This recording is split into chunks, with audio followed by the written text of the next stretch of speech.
Hi everyone, and welcome to this segment of Works in Progress. My name is Allison Harper, and today we're going to talk about hazardous household waste and how important it is to dispose of these products correctly. We have Jeff Spencer, Waste Management Administrator with the Department of Public Works, here with us today, as well as Captain Bradley with the Fire Department. Thank you all for being here today. Thank you.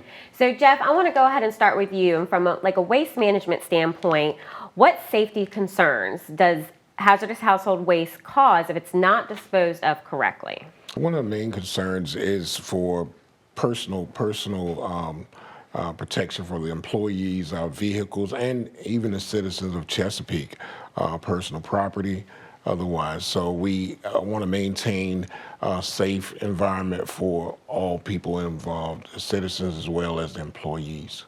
So what can these items actually do to the trash trucks? So they can affect them greatly and could possibly damage the truck, which would cause a reduction in our fleet. Is that correct? Correct. The if not caught by the operator has a camera in the hopper that when the trash goes into the back of the hopper, they can identify certain items as propane tanks and whatnot. But once they're actually in the truck, they're compacted, and it could cause an ignition that could ultimately destroy the whole truck, where we could lose the truck. Once we lose a truck, then it causes the delay in collections. Do your operators go through some sort of training when they're hired to identify when things could be a potentially safety hazard?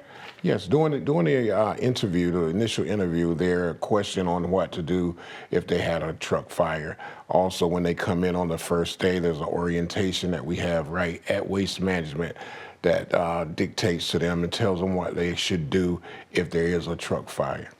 So briefly go through a scenario with me. So if a resident puts hazardous household waste in their trash bin and it goes in the truck, take it from there. If the driver sees something, smoke or anything in the truck, what are they supposed to do? So the drivers are trained to, as soon as they identify that there's smoke or there's flame, anything of that nature, that they're supposed to pull over to the safest spot that they can, and they're to dump that load and pull away from the load. That protects the employee, the operator, and also protects any household residents or houses or anybody in the neighborhood. So they're to pull away, dump the load right where they are. And the reason for that is to ensure that the truck is not lost and individual personnel employee is not injured. So at that point, the fire department's called. So as the fire department's role in this process, can you explain what you all do and why you are involved?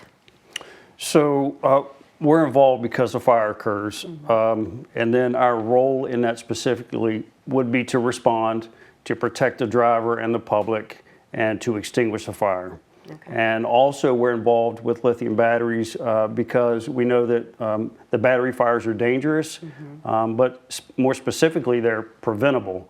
And so public education also plays a role in that.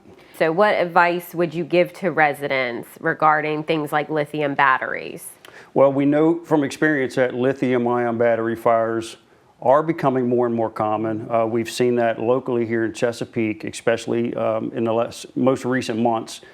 In March alone, we had 5 to 6 fires occur with, involving our trash trucks, most recently as yesterday.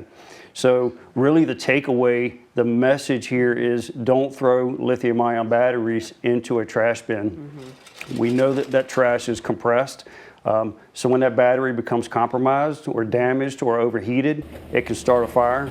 You can even have a small explosion. Okay. And so that really puts the driver and the public at risk. So the message is don't throw them in the trash bin and make sure that you know where your recyclable locations or your battery collection locations are within the city of Chesapeake. Okay. And they mentioned before, SIPSA takes some of these products. We also have Lowe's and Home Depot that accept recycled batteries. Okay, well that's very good to know. And then also I want to point out a list of items and locations is also available on our website at cityofchesapeake.net. So, well, thank you both for being here and going over how important it is to dispose of hazardous household waste, and we appreciate all that you all do to keep the residents of Chesapeake safe. Thank you. Thank you. Well, that concludes this episode of Works in Progress. We will see you next time.